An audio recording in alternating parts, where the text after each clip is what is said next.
Perfect timing, I said, standing up with a calm I didn't know I possessed. Since Charles has decided to make introductions, I'd like you all to meet Patrick Reynolds, my attorney. He's here with the divorce papers and a paternity test order.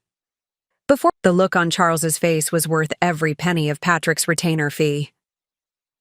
I never planned to turn our family reunion into a public exposure of Charles's double life. 8 years of marriage had built what I thought was an unshakable foundation of trust between us. But sometimes the most devastating betrayals happen right before our eyes, while we're too busy believing in promises to notice the warning signs. Charles and I met during my final year of graduate school. I was 26, finishing my master's in environmental science, while he was 32 and already established as an architectural engineer at a prestigious firm downtown. Our meeting seemed almost scripted from a romance novel, both reaching for the same book at a crowded bookstore, a coffee that turned into dinner, and conversations that flowed effortlessly until the cafe staff politely informed us they were closing. What attracted me to Charles initially wasn't just his striking blue eyes or the confident way he carried himself.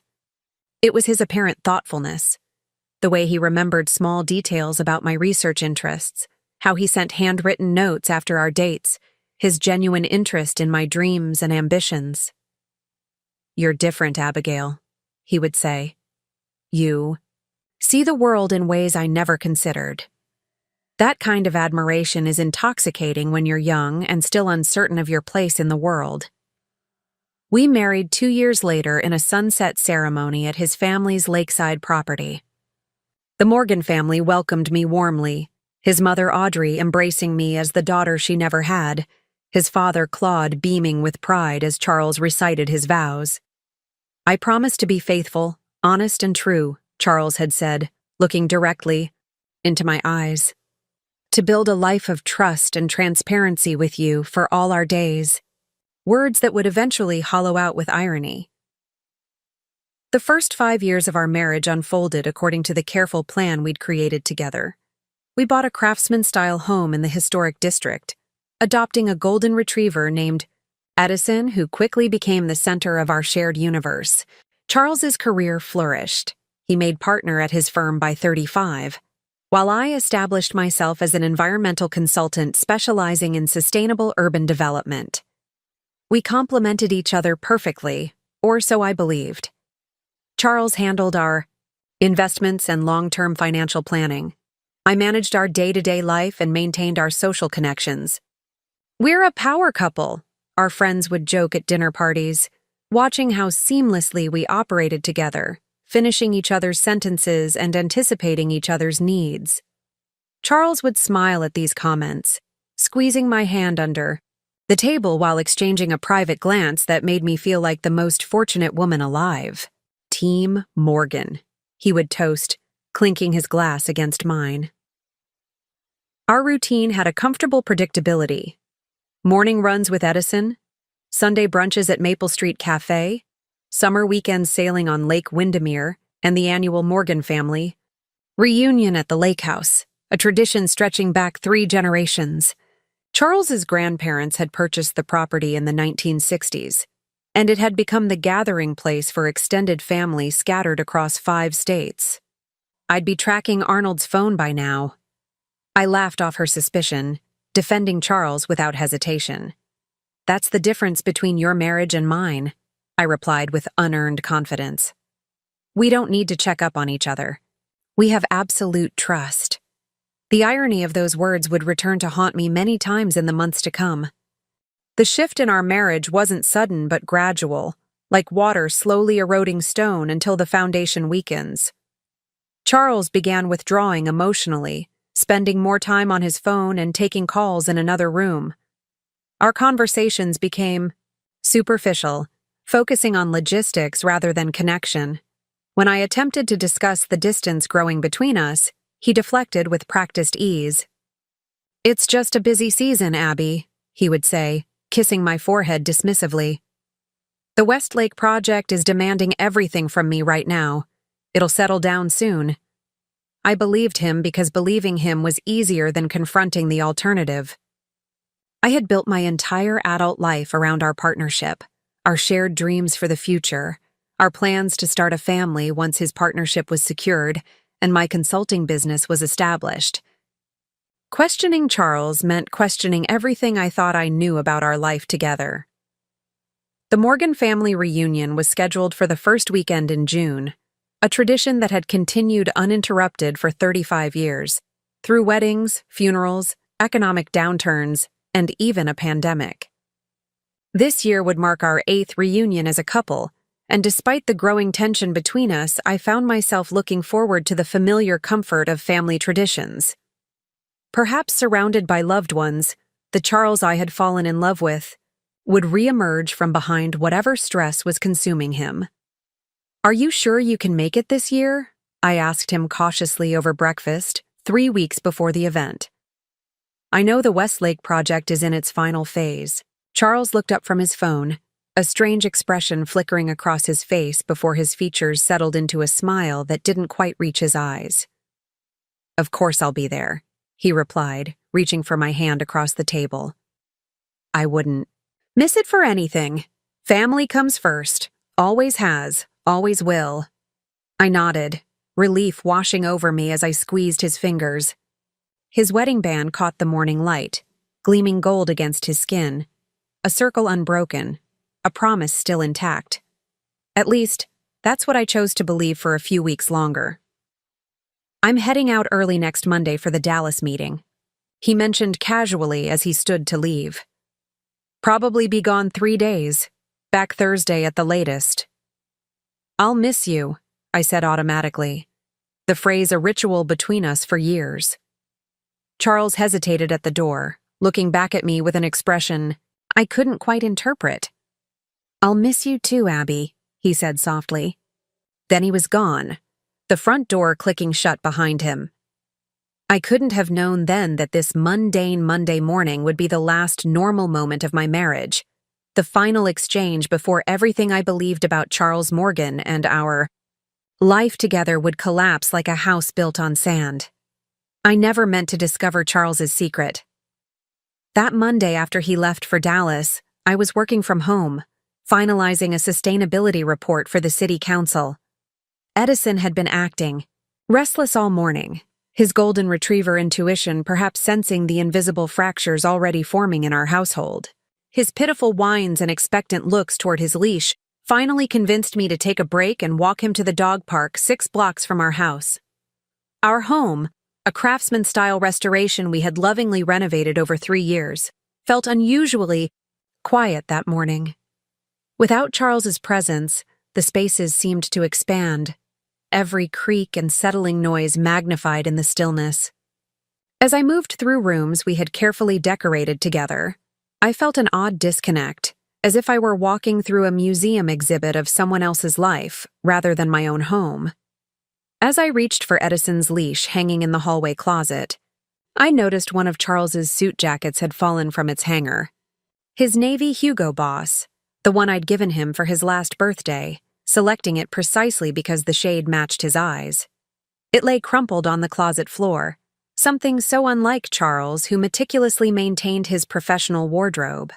Preparing and narrating this story took us a lot of time, so if you are enjoying it, subscribe to our channel. It means a lot to us. Now back to the story. Bending to pick it up, I felt something solid in the inside pocket, a small square box the size of my palm. My heart skipped a beat, then accelerated. Our 9th anniversary was still 2 months away, but Charles had always been one for advance. Planning, often hiding gifts weeks ahead of special occasions. A tender warmth spread through me at the thought of his thoughtfulness, even amid his increasingly busy schedule. With a smile, I opened the navy velvet box, already crafting an expression of surprise I'd wear when he eventually presented it. I imagined the story we'd tell at dinner parties, how I'd accidentally discovered my anniversary gift while he was away on business, how I'd pretended surprise when he finally gave it to me. Another perfect anecdote for our seemingly perfect life. But inside wasn't a gift meant for me. Nestled against the dark fabric was a delicate silver pendant shaped like a daisy with a small diamond at its center. The craftsmanship was exquisite, clearly expensive but with a youthful, feminine design, unlike anything Charles had ever selected for me. Attached was a tiny card with Charles's unmistakable architectural handwriting. For Kayla, to remind you of our first weekend, love always, C. I stared at the necklace, the name Kayla, swimming before my eyes as my vision blurred with sudden tears. The pendant dangled from my fingers, catching the late morning light that streamed through our front windows. The windows I had insisted on enlarging during the renovation to let more light into our life. The irony wasn't lost on me as illumination. Of a different sort flooded my consciousness. My mind frantically searched for an explanation. A colleague's retirement gift, perhaps? But love always and our first weekend weren't phrases used for professional relationships. A cousin's daughter? A niece's graduation present? I mentally cataloged every female relative or friend named Kayla and came up empty. And Charles had never mentioned anyone named Kayla in his personal or professional circles. Edison whined at my feet, his warm body pressing against my legs as if offering comfort. The dog park was forgotten as I carefully returned the box to his suit pocket. With trembling hands, I couldn't bear to close it, to hide away this evidence as if I hadn't seen it, nor could I confront the full implications of what I had discovered. I sat on the edge of our bed, the king-sized platform bed Charles and I had picked out together during our 3rd year of marriage, joking about needing space for future children to crawl in during Sunday morning cuddles. The same bed where, just last night, I had kissed him goodbye before his supposed trip to Dallas. My body remembered the familiar weight of his arms around me, the scent of his cologne, the casual, "see you Thursday," that now seemed laden with hidden meaning. It could be nothing, I whispered to myself, though the hollow feeling in my chest suggested otherwise. There must be an explanation. Edison placed his head in my lap, brown eyes gazing up with canine concern. I stroked his soft fur mechanically, grateful for his unconditional presence as my mind sorted through recent memories with new awareness. Even as I tried to rationalize the discovery, another part of my mind, the analytical environmental scientist, who assessed data and evidence for a living, was already cataloging other recent anomalies. The passwords changed on our shared accounts for security reasons. The weekend conference in Portland he'd been vague about, the new cologne I didn't select, and the growing collection of late-night client calls that required privacy. Small inconsistencies I had dismissed individually now aligned into a pattern too coherent to ignore. The foundation of trust I had built my marriage upon developed hairline fractures before my eyes, spreading like ice breaking on a frozen lake. Edison nudged my hand with his nose, bringing me back to the present moment. I reached for my phone, nearly calling Charles before stopping myself. What would I say? Accusations based on a necklace would only give him time to construct explanations, to weave more elaborate fictions to cover the truth.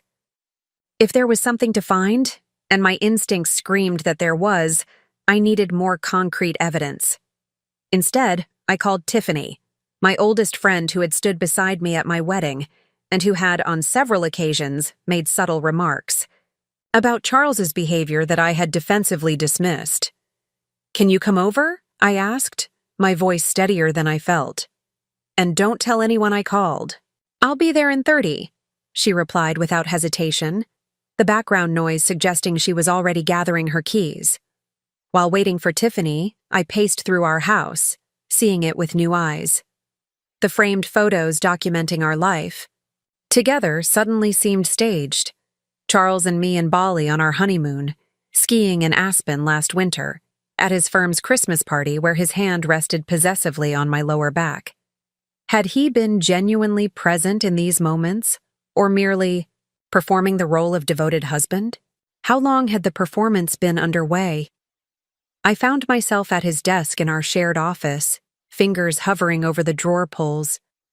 We had never invaded each other's privacy. It was an unspoken rule of our marriage. Charles had his spaces, I had mine, and we respected those boundaries. But if those boundaries had already been violated by deception, did the old rules still apply?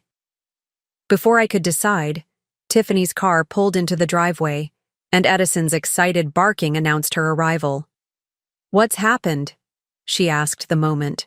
I opened the door, reading crisis in my expression with the accuracy of decades-long friendship. I led her to the kitchen, mechanically preparing coffee while recounting my discovery of the necklace. The normalcy of measuring coffee grounds and heating water provided an anchor as the story spilled out. "You need to check your phone records," Tiffany said firmly, sitting at my kitchen table 90 minutes later, her third cup of coffee cooling before her. "And bank statements, credit cards, anything financial."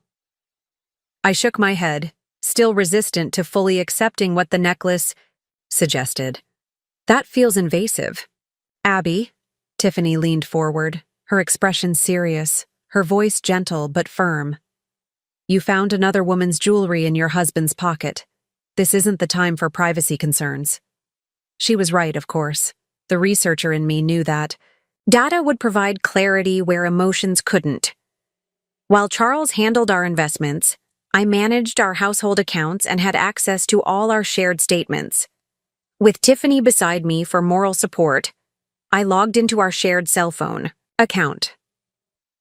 The screen illuminated with months of call history, text message logs, and data usage.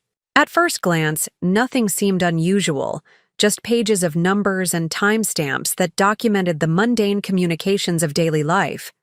But as I filtered the data to display only Charles's line, patterns emerged with alarming clarity. The evidence was painfully obvious once I looked for it.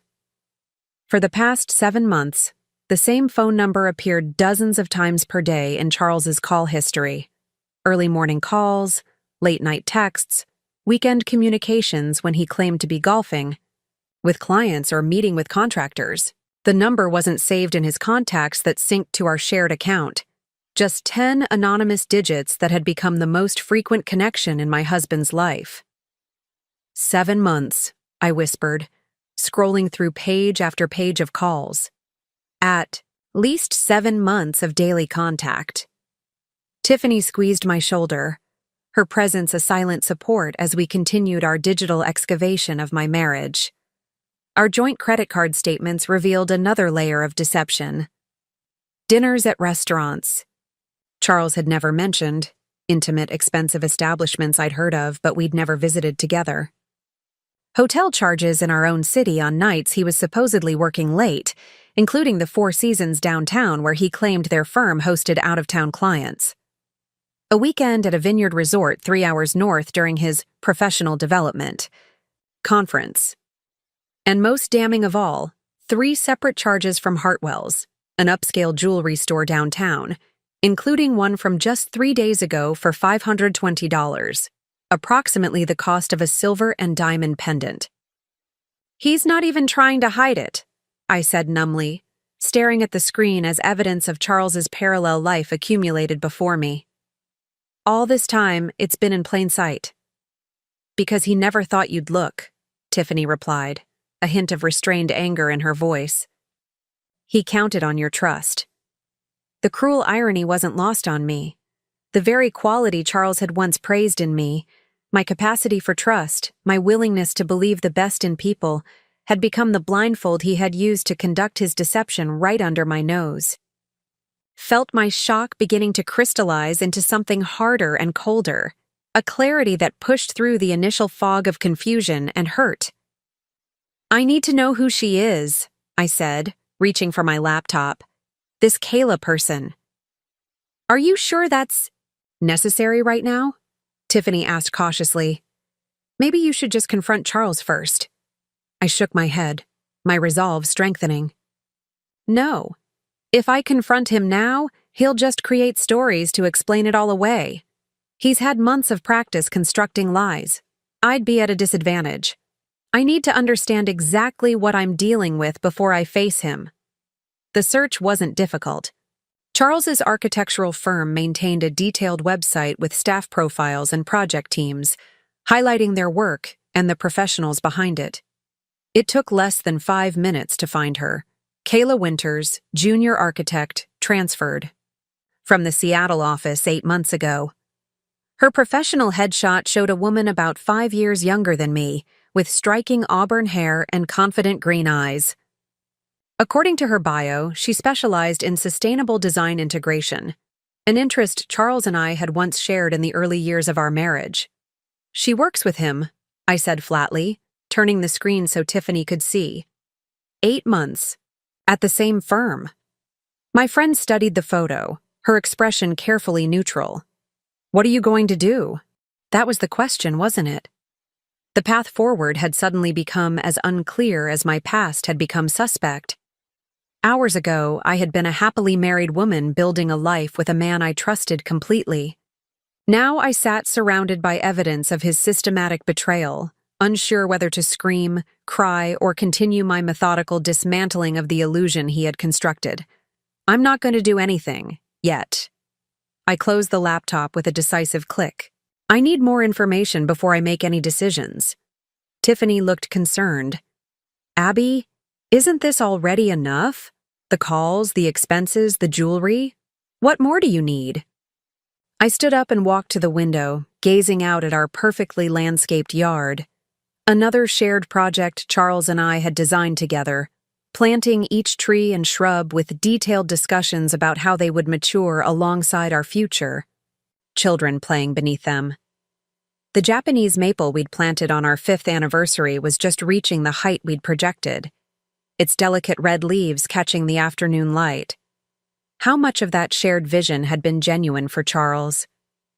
Had he already been planning his exit strategy even as we planted trees meant to witness decades of our life together? I need to know if this is just an affair, I said quietly, or if he's building a whole separate life that I know nothing about. I need to understand exactly what I'm losing before I decide how to respond. The distinction mattered to me. An affair, while devastating, might be a temporary lapse, a midlife crisis, something potentially survivable with extensive therapy and rebuilding of trust. But if Charles was constructing an entire parallel existence, making long-term plans that excluded me while maintaining our marriage as a convenient fiction, that would be a different category of betrayal entirely. Turning back to Tiffany, I felt a strange calm settle over me. The calm that comes not from peace but from absolute clarity of purpose. Charles won't be back from Dallas until Thursday. That gives me 3 days to find out exactly who Kayla Winters is to my husband, and exactly what kind of future he's been planning without me. As I spoke the words aloud, a plan began forming in my mind, methodical steps to uncover the full extent of Charles's deception before deciding how to respond. The environmental scientist in me, trained to gather comprehensive data before drawing conclusions, would approach this personal earthquake with the same disciplined analysis I applied to ecological systems. I'm staying with you tonight, Tiffany declared, not a question but a statement of fact. You shouldn't be alone right now. I started to protest but realized she was right. The house suddenly felt like a museum of falsehoods. Every room, every piece of furniture, every photograph a potential repository for memories now tainted by doubt. The thought of sleeping alone in the bed Charles and I shared made my skin crawl.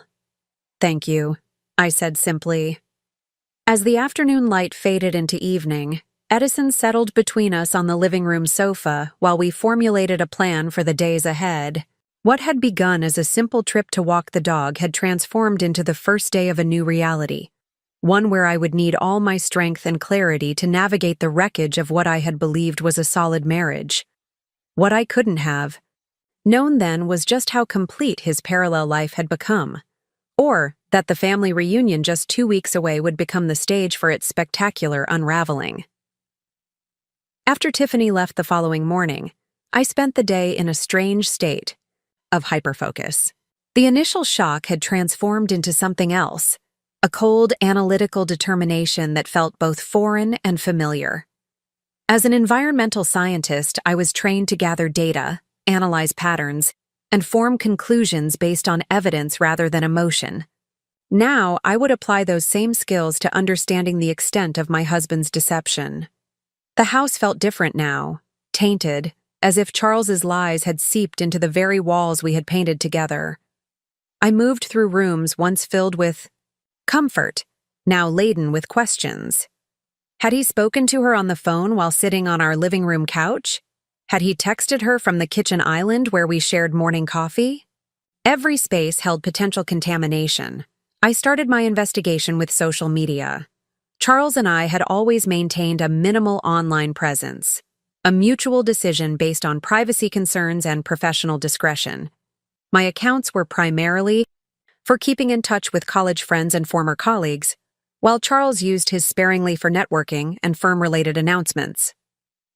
But Kayla Winters was from a different generation, one that documented life more openly. Her Instagram account was set to private, but her LinkedIn profile offered professional insights. She'd graduated from the University of Washington 5 years ago with honors in architectural design, worked at a Seattle firm for 3 years, then transferred to Charles' company 8 months ago. The timeline aligned perfectly with the beginning of the mysterious phone calls. I downloaded her professional headshot, studying it with clinical detachment. She was objectively beautiful.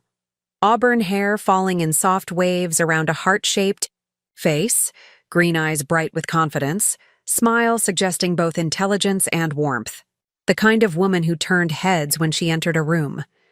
Was that what had attracted Charles? Simple physical appeal? What struck me most, however, was her specialization, sustainable urban integration. This had been my passion, the very subject that had animated many dinner conversations with Charles during our early years together. We had spent countless evenings debating the merits of various ecological approaches to urban development, his architectural perspective blending with my environmental science background in ways that had felt intellectually stimulating and emotionally connecting. Had he sought out someone who reflected parts of me? Or was it merely coincidence that his affair partner specialized in the very field that had once been our shared interest? The thought sent an unexpected pang through me. Not just betrayal of our marriage vows, but a peculiar theft of something I had considered uniquely ours. I closed the laptop, suddenly needing physical distance from these discoveries. Edison followed me to the back porch, where I sat watching the garden Charles and I had cultivated together, native plants arranged to attract local pollinators, a small pond system we'd installed to demonstrate water conservation techniques for his clients. Even our landscaping choices now seemed like artifacts from a relationship built on quicksand. Sleep evaded me that night.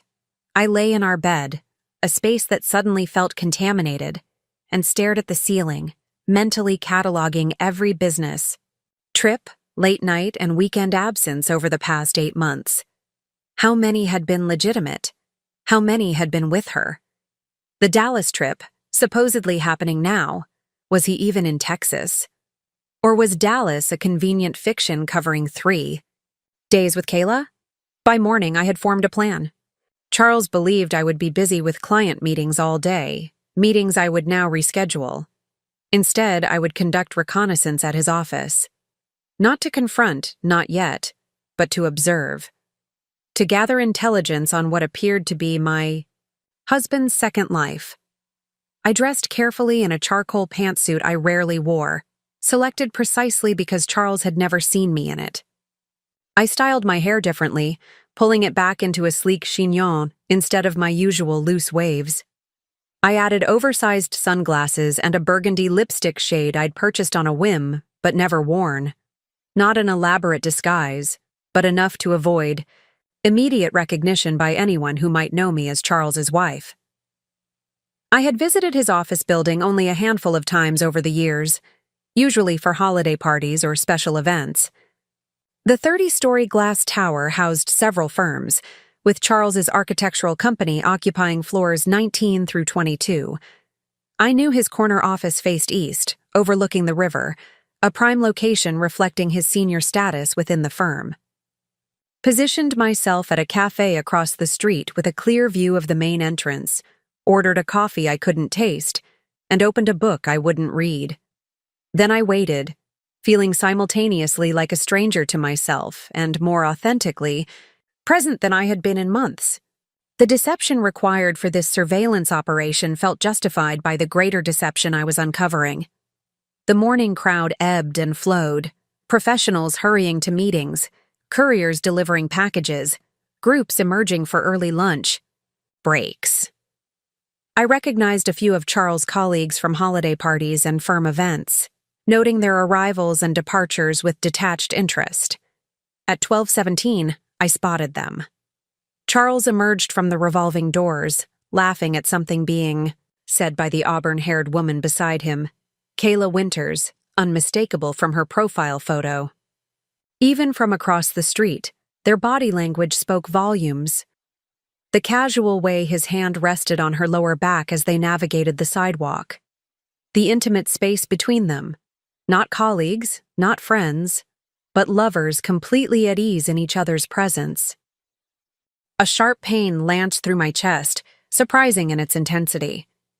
Until this moment, my husband's infidelity had been an intellectual problem, evidence to gather, patterns to analyze.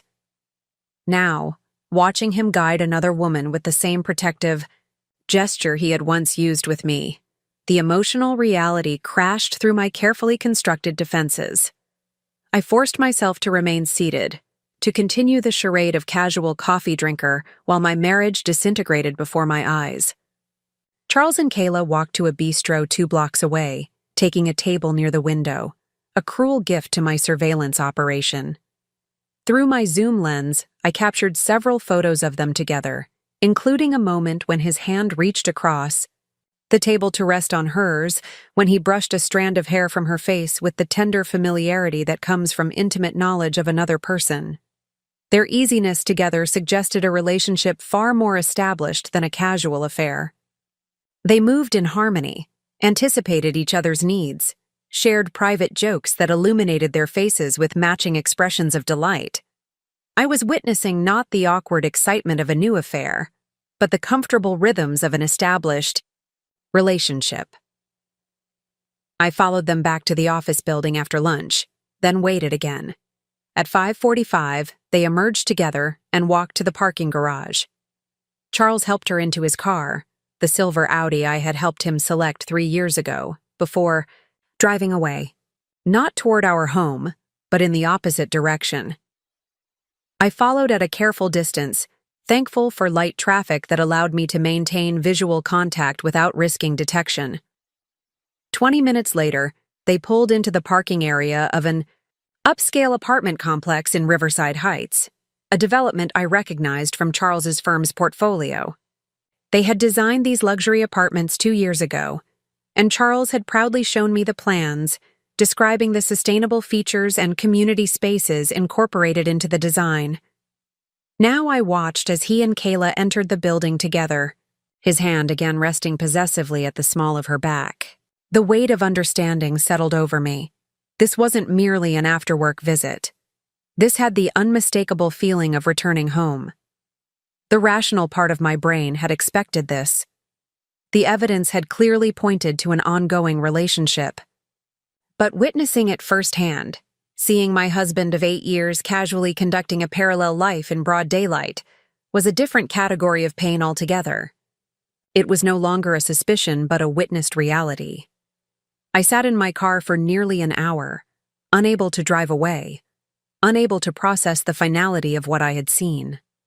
The spring evening faded into dusk, lights illuminating windows throughout the apartment complex. On the 3rd floor, a particular unit brightened, silhouettes moving behind gauzy curtains, 2 figures moving with the synchronicity of people accustomed to sharing space. When I finally drove home, the house that had once represented security now felt like an elaborate prop in a performance I hadn't known I was part of. I methodically documented everything I had observed, adding the photographs to a secure cloud folder I'd created that morning. I renamed the folder Evidence without irony, the scientist in me still needing to catalog and classify even as my personal world collapsed. I then called my sister, who lived 3 hours away in Portland. Unlike Tiffany, who had witnessed too many of my life's upheavals to maintain complete objectivity, My sister Rebecca had always been the practical voice in my life, less emotional, but unfailingly reliable in crisis. "I need a lawyer," I told her without preamble when she answered. Someone discreet but aggressive. "Abby, what's happening?" The alarm in her voice was palpable through the phone. "Are you in trouble?" "Charles is having an affair," I replied, surprised by how steady my voice remained. "I need legal advice before I confront him." There was a moment of silence before Rebecca responded, not with expressions of shock or dismay, but with the immediate practicality I had counted on. "I know someone, Patrick Reynolds. He handled my college roommate's divorce last year when her husband pulled something similar. Very effective, very discreet. Let me make a call." While waiting for her to arrange the consultation, I wandered through our home, newly aware of all the Charles and Abigail artifacts surrounding me. Wedding photos on the mantle, vacation souvenirs displayed on bookshelves, the antique writing desk he'd surprised me with on our 5th anniversary, knowing I'd admired it months earlier in a shop window. Each item now carried a double meaning, both the original memory and the new question of whether his participation had been genuine or performance. I paused at our home office doorway, staring at Charles's desk. With new awareness, I noticed the careful arrangement of items, nothing personal left visible, everything locked away in drawers or filed in cabinets. How had I not recognized the deliberate compartmentalization reflected in his workspace? The physical manifestation of his separate lives was right there in our home, hidden in plain sight. Rebecca called back within the hour. "Tomorrow at 9 a.m., Patrick's office downtown. He's making a special arrangement to see you before his regular appointments." She hesitated before adding, "Abby, are you sure about this? No chance it's a misunderstanding?" I described what I had witnessed that day. Charles and Kayla together, the apartment, the obvious intimacy of their interactions. "It's been going on for months, Becca. There's no misunderstanding possible." "Do you need me to come?" she offered. "I can be there by midnight." The offer tempted me. The prospect of not facing this alone held powerful appeal. But Rebecca had 2 young children, a demanding job, and a husband currently traveling for work. "No, but thank you. I need to handle this myself. Just knowing you're available if I need you helps." After hanging up, I made one more call to my primary care physician, requesting the first available appointment for a full panel of STI testing. The clinical necessity of this step drove home the physical reality of Charles's betrayal in ways I hadn't fully processed. Our intimacy, which I had believed exclusive and safe, was now suspect, another domain requiring investigation and verification. Patrick Reynolds agreed to see me the following morning. His office occupied a converted Victorian in a quiet part of downtown, the interior surprisingly modern despite the historic exterior. The man himself was in his mid-50s with salt and pepper, hair and the focused attention of someone who missed nothing. He greeted me with a firm handshake and direct eye contact that conveyed competence without unnecessary warmth. "Tell me everything," he said after brief introductions, gesturing me to a chair opposite his sleek glass desk. "And I mean everything." Surprises benefit no one in these situations. For the next hour, I outlined my discoveries chronologically. The necklace, the phone records, the credit card statements, my observations from the previous day.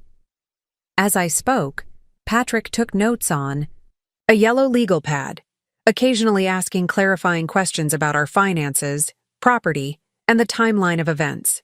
His expression remained neutral throughout, neither expressing shock at Charles's behavior nor offering sympathy for my situation. His professional detachment was exactly what I needed. Emotion would come later, but now I required clarity and strategy. "Based on what you've shared, we're looking at a fairly straightforward case of infidelity," he said when I finished. "However, there's a practical matter to consider.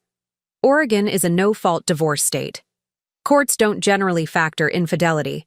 into property division unless marital assets were used to support the affair.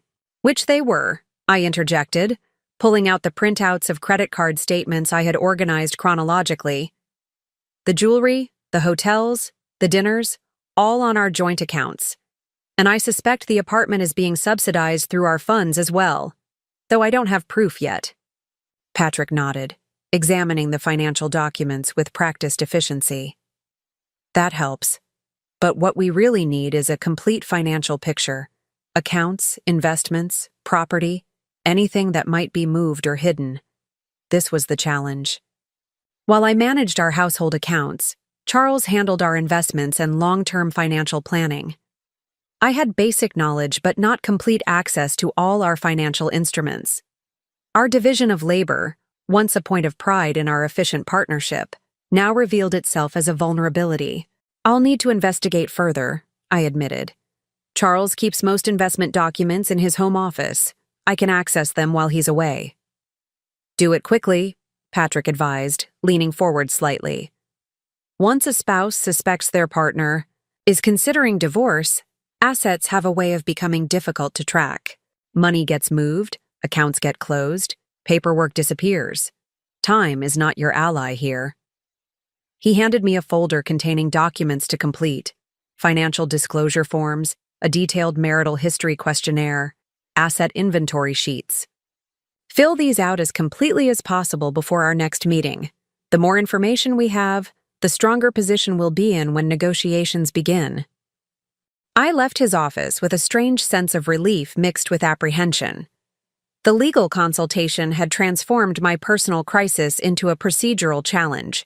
Still painful, but now with defined parameters and potential solutions.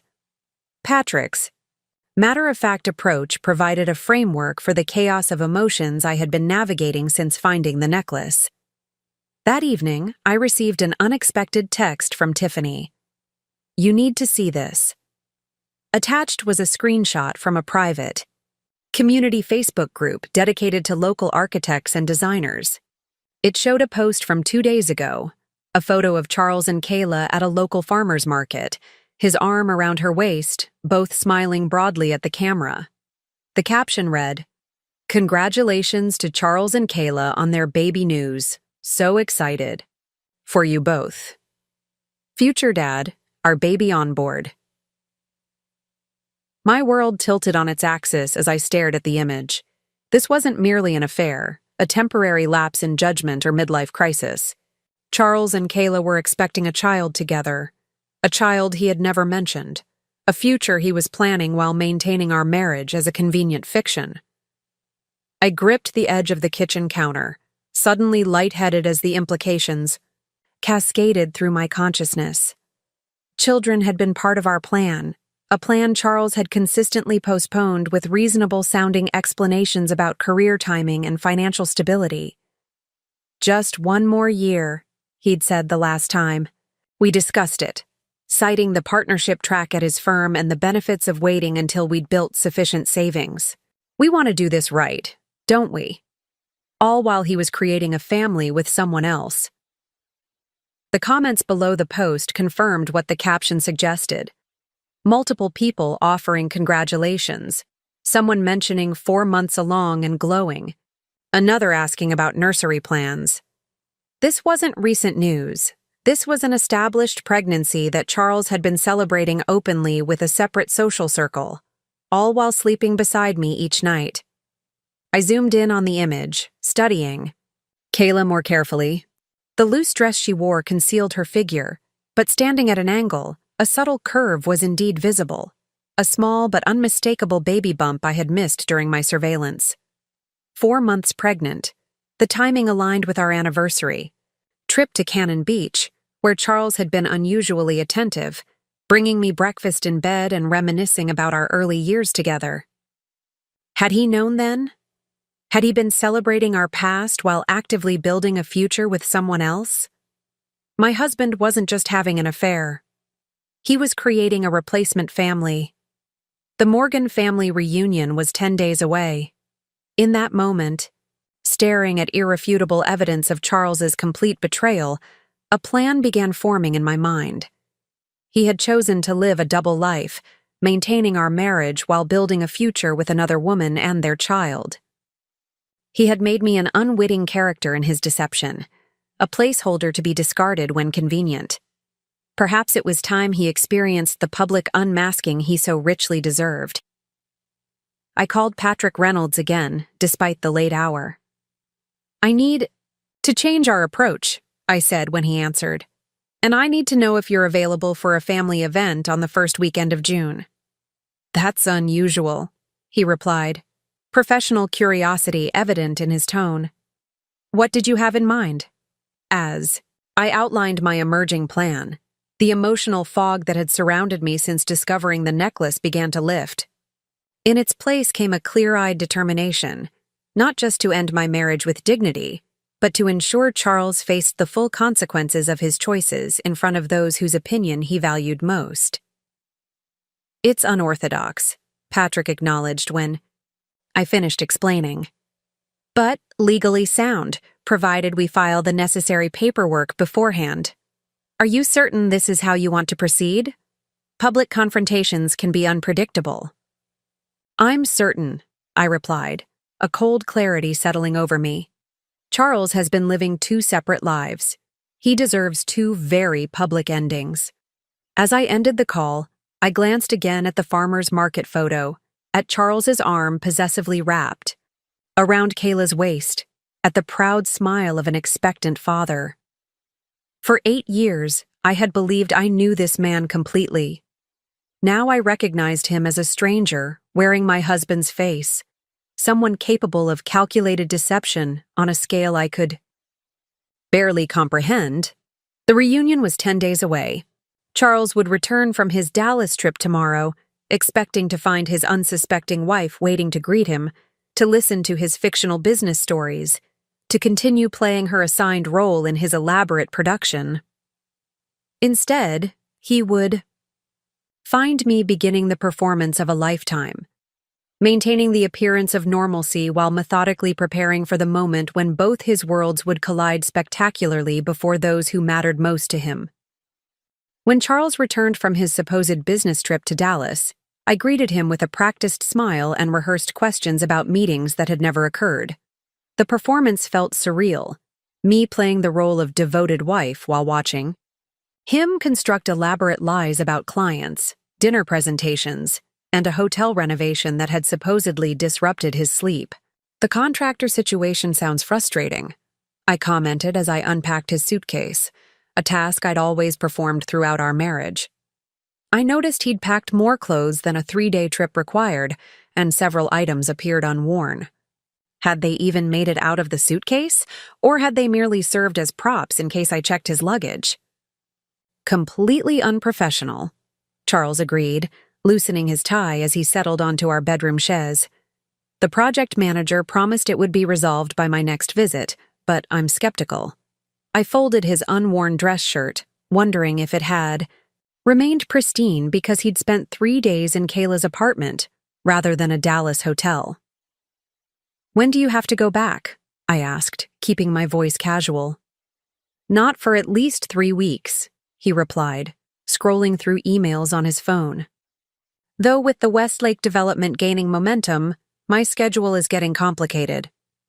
The ease with which he delivered these fabrications was perhaps the most disturbing aspect of the situation. There was no hesitation, no telltale signs of deception. Just smooth, confident lies delivered with the same conviction he once used to tell me he loved me. How long had this skill been developing? Had there been earlier deceptions I'd never detected? Or was this elaborate double life his first significant betrayal? That night, Charles initiated intimacy, reaching for me with familiar hands that now felt like those of a stranger.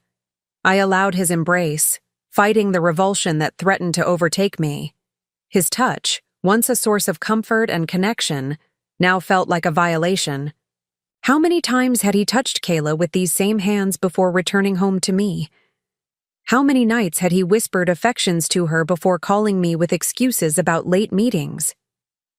"I missed you," he said, his lips against my neck, his weight settling onto me with practiced ease. I missed you too, I lied, the words like ashes in my mouth as I closed my eyes and endured what had once been an expression of love, but now felt like the final desecration of our marriage.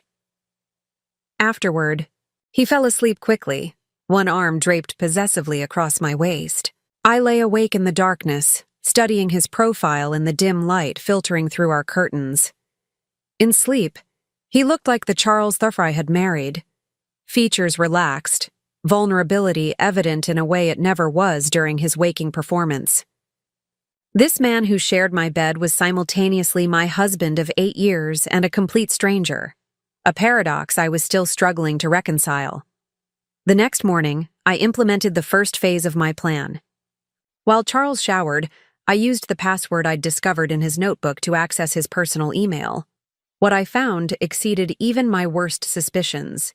An entire digital life existed parallel to ours, correspondence with a real estate agent, about houses in the suburbs, discussions about preschools and childcare options, congratulatory messages about impending fatherhood, and references to a small ceremony after everything is settled. He and Kayla had created a shared digital calendar chronicling doctor's appointments, birthing classes, and, most stunning of all, a consultation with a family law attorney scheduled for the week after our family reunion. I scrolled through, message after message, each more damning than the last. In his communications with Kayla, Charles presented himself as a man trapped in a loveless marriage, going through the motions while preparing for his real life to begin. Just a few more weeks, he'd written in one email dated 3 days ago. After the reunion, we can start telling everyone else. I promise. Charles was planning his exit, meticulously organizing a seamless transition from our marriage to his new family. The timing was calculated for maximum efficiency. He would enjoy one last Morgan family reunion, maintaining appearances before dismantling our life together on his timeline. What he couldn't know was that I was constructing my own timeline. With newfound access to his accounts, I documented everything. Downloading emails, statements, and photographs to my secure cloud folder, I carefully cataloged how our joint funds had financed his parallel life. A $10,000 investment opportunity withdrawal that coincided with the first month's rent and security deposit on Kayla's apartment. Frequent transfers to a previously unknown checking account. Significant expenditures on furniture items never delivered to our home. I discovered photographs Charles had never shared with me. Images of him and Kayla on weekend trips, at restaurants, in intimate moments that mirrored the memories he had once created with me.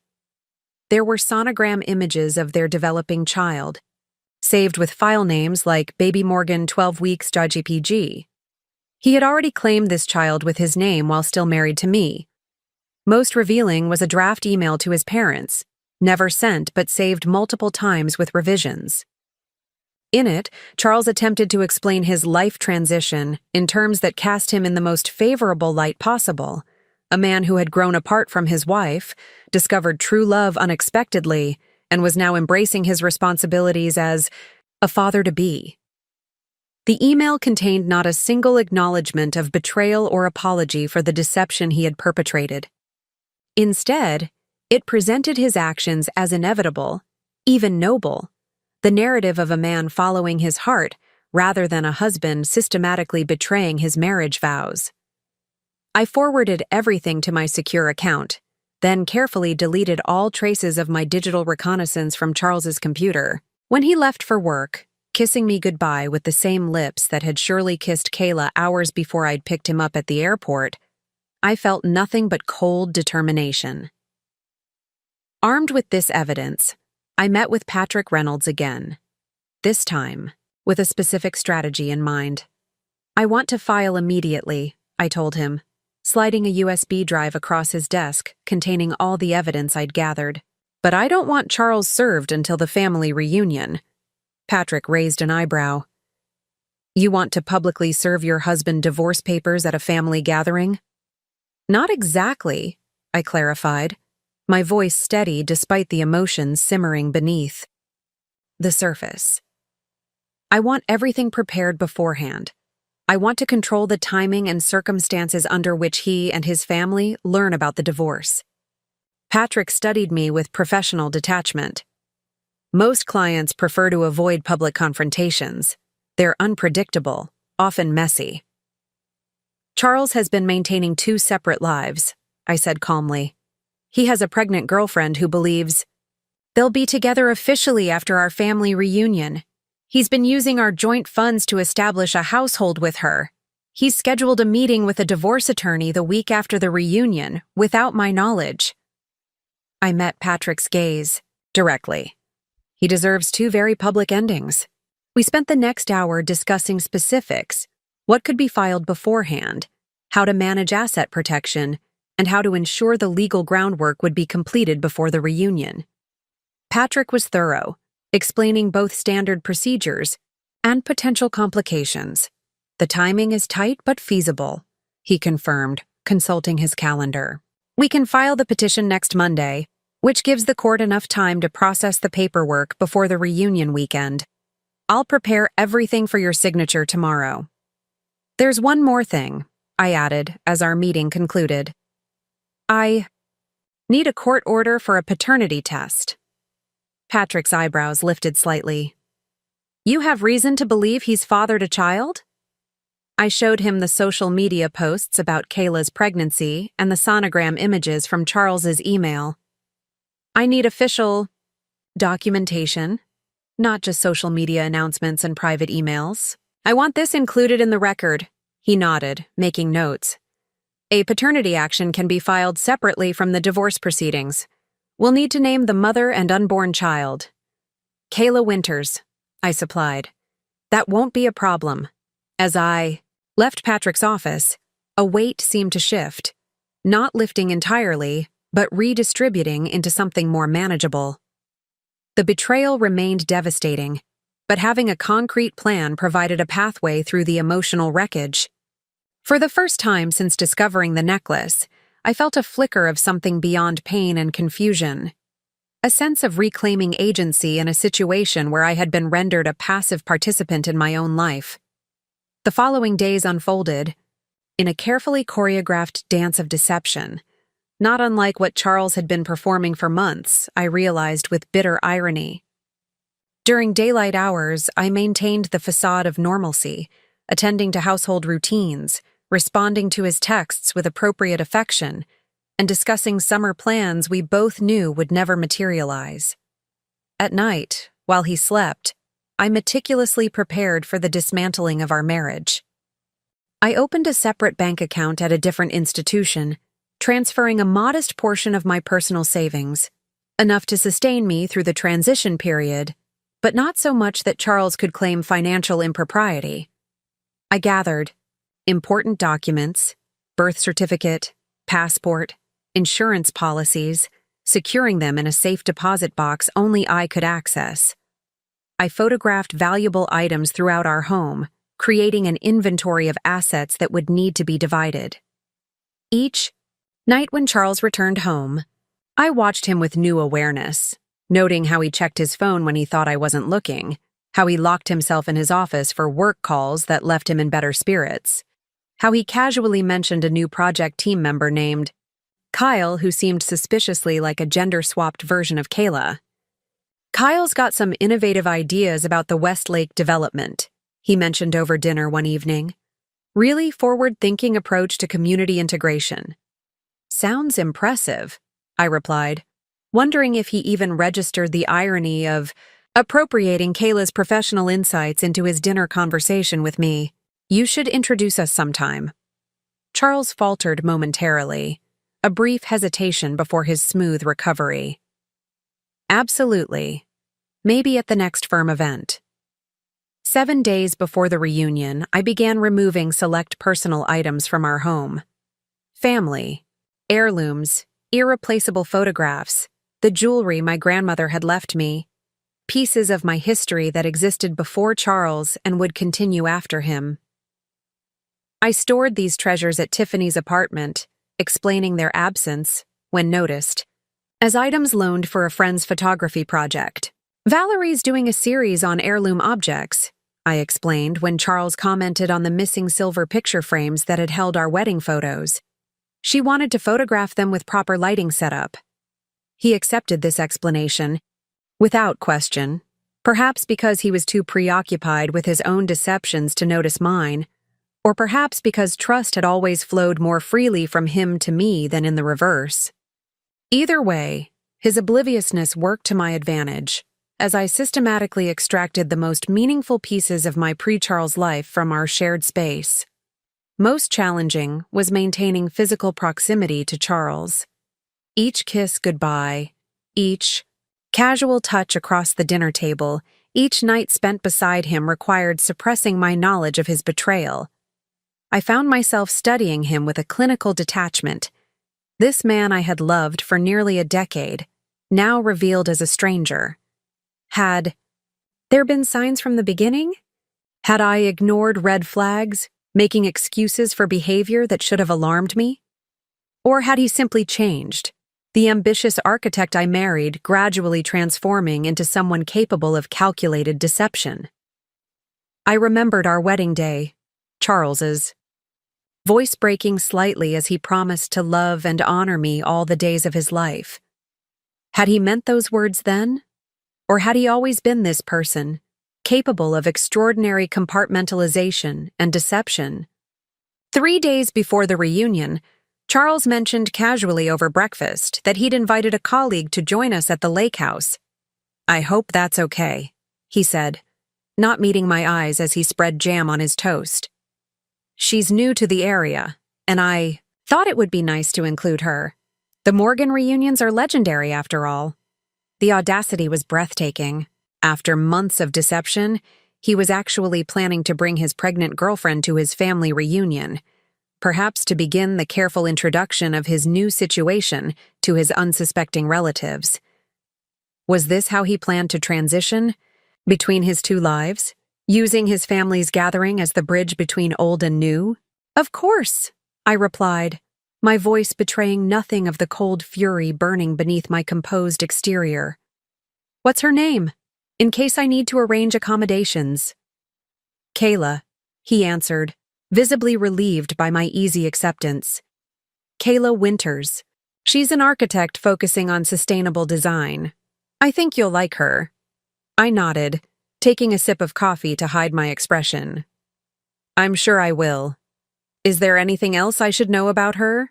Any dietary restrictions or preferences?" Charles hesitated fractionally, a barely perceptible pause that I would have missed had I not been scrutinizing his every reaction. "No, nothing special. Nothing special except that she's carrying your child," I thought. "Nothing special except that you've been building a life with her while sleeping in our bed." "Great," I said brightly. "I'll make sure we have everything ready." That evening I finalized arrangements with Patrick. The divorce papers were prepared, waiting only for my signature. The paternity test order had been granted by a judge sympathetic to my situation. All legal groundwork was in place. "Are you absolutely certain about this approach?" Patrick asked during our final meeting. "Once set in motion, there's no turning back." I thought of the lake house that had been in Charles's family for generations, the setting of countless Morgan celebrations. I thought of his mother Audrey, who had welcomed me so warmly, and his father Claude, whose approval had meant everything to Charles. I thought of the cousins, aunts, and uncles who had embraced me as family for 8 years. I also thought of the emails I had discovered. Charles planned to use the reunion as his last family obligation before transitioning to his new life. His calculated intention to introduce Kayla casually to prepare the ground for later revelations. His complete disregard for the humiliation this would eventually cause me when the truth emerged in his preferred timeline. "I'm certain," I confirmed, signing the documents with a steady hand. "If Charles wants to build his new life on the ruins of our marriage, he should be prepared to stand in those ruins publicly." Patrick nodded, accepting my decision without judgment. "I'll be there as we discussed. Saturday at 4 p.m. just before the traditional pre-dinner gathering." Thank you, I said, realizing I meant it sincerely. Patrick's professional competence had provided structure during the most chaotic period of my life, a framework that allowed me to transform shock and grief into purposeful action. The day before the reunion, I packed our car with careful precision. Linens, food for the weekend, decorations for the lakeside gathering. Beneath these ordinary items lay a slim briefcase containing the documents that would end my marriage and expose Charles's double life for all his family to witness. As I worked, Charles moved around the house with unusual nervousness, checking his phone frequently and making calls from the privacy of our backyard. Was he coordinating with Kayla? Finalizing their plans for what would surely be an awkward introduction? The thought of her anticipation, believing she was being brought to meet her future in-laws under Charles's carefully managed circumstances, almost made me pity her. Almost. That night, our last in the home we had shared for 8 years, Charles was attentive in a way he hadn't been in months. He brought home flowers, suggested we open a special bottle of wine, reminisced about previous family reunions with apparent nostalgia. Remember 2 years ago when Arnold fell off the dock? He laughed, refilling my wine glass. Dad was furious about the damaged boat, but Mom couldn't stop laughing. I smiled, playing along with this performance of marital harmony.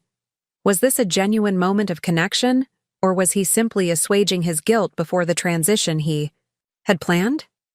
Perhaps both were true.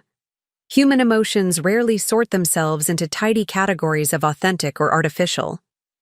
Your mother sent me the photo she took right after, I recalled. Arnold standing on the dock, completely soaked, still holding his beer perfectly level. Charles's laugh seemed genuine, his eyes crinkling at the corners in the way that had once made my heart skip. That's going in the family history books for sure. For a brief, disorienting moment, I glimpsed what might have been, the life we could have shared if different choices had been made, if respect and honesty had guided his actions instead of selfishness and deception. The phantom pain of this lost future pierced through my carefully maintained composure. Later, as Charles slept beside me for what would be the final time, I stared at the ceiling, thinking of all that lay ahead. Tomorrow, we would drive to the lake house as husband and wife. By Sunday, we would be adversaries in a divorce proceeding, our private life exposed to public scrutiny, our shared history recontextualized by the revelation of his betrayal. As we drove toward the lake house the next morning, Charles unusually quiet beside me, I felt a strange calm settle over me. For months, I had been an unwitting character in his fiction. Tomorrow, I would reclaim my narrative and ensure that everyone knew exactly who Charles Morgan truly was. The Morgan family lake house stood as it always had, a sprawling timber and stone structure nestled among pine trees on the eastern shore of Lake Oswego, its wide deck extending toward the water's edge. Built by Charles's grandfather in the 1960s, the property had been passed down through generations, becoming the symbolic heart of the Morgan family identity. Charles often said that his earliest and happiest memories were formed within these walls and along this shoreline. As we pulled into the gravel driveway, the familiar crunch of stones beneath our tires triggered a cascade of memories from the 8 previous reunions I had attended as Charles's partner, first as his girlfriend, then fiancée, and finally as his wife. I remembered my initial nervousness meeting the extended family, Claude's warm welcome speech my first year, helping Audrey prepare traditional dishes in the spacious kitchen, late-night conversations around the fire pit that had gradually transformed me from outsider to family member. Now I returned as someone playing the role of wife, while preparing to publicly shed that identity forever. The cognitive dissonance was dizzying. "Looks like we're not the first to arrive," Charles observed, his voice carrying an undercurrent of tension I might have missed 3 months ago. He nodded toward the vehicles already parked in a neat row, Claude and Audrey's silver SUV, his eye, Brother Arnold's red pickup truck, his cousin Tiffany's compact sedan. "Family tradition," I replied lightly, reaching for my overnight bag in the back seat. "Your mother always insists on arriving early to prepare the house." For 8 years, I had partnered with Audrey Morgan to coordinate these gatherings, arranging sleeping accommodations, planning meals, organizing activities for the various generations of Morgans who would converge for their annual celebration. This year, I had volunteered for all the usual responsibilities, a decision that had clearly relieved Charles. He had assumed my eagerness to host stemmed from a desire to maintain normalcy. In reality, it had provided the perfect cover for orchestrating what would come next. As we approached the house, I took in the familiar details: the hanging baskets of fuchsias Audrey planted each spring, the hand-carved welcome sign Claude had created for their 40th anniversary, the collection of well-worn Adirondack chairs arranged for lake viewing on the broad front lawn. The property exuded a sense of permanence and tradition that made the impending disruption feel almost sacrilegious. Almost. Audrey greeted us at the door, embracing me with genuine warmth before turning to her son. I watched their interaction, with new eyes, wondering if she had any inkling of the double life her eldest child had been leading. "You look tired, Charles," she observed, maternal concern evident as she studied his face. "Working too hard again?" "Just a busy quarter," he replied, kissing her cheek. "Nothing a weekend at the lake won't fix." I wondered if Audrey noticed the slight aversion of his eyes as he spoke, a tell I had only recently learned to recognize when Charles was constructing rather than recounting. Or perhaps mothers developed a sixth sense about their children's deceptions, an intuition currently setting off subconscious alarms she couldn't quite identify. "Everything looks wonderful, Abigail," she complimented as we carried supplies into the kitchen. "I don't know how you manage to organize all this with your work schedule.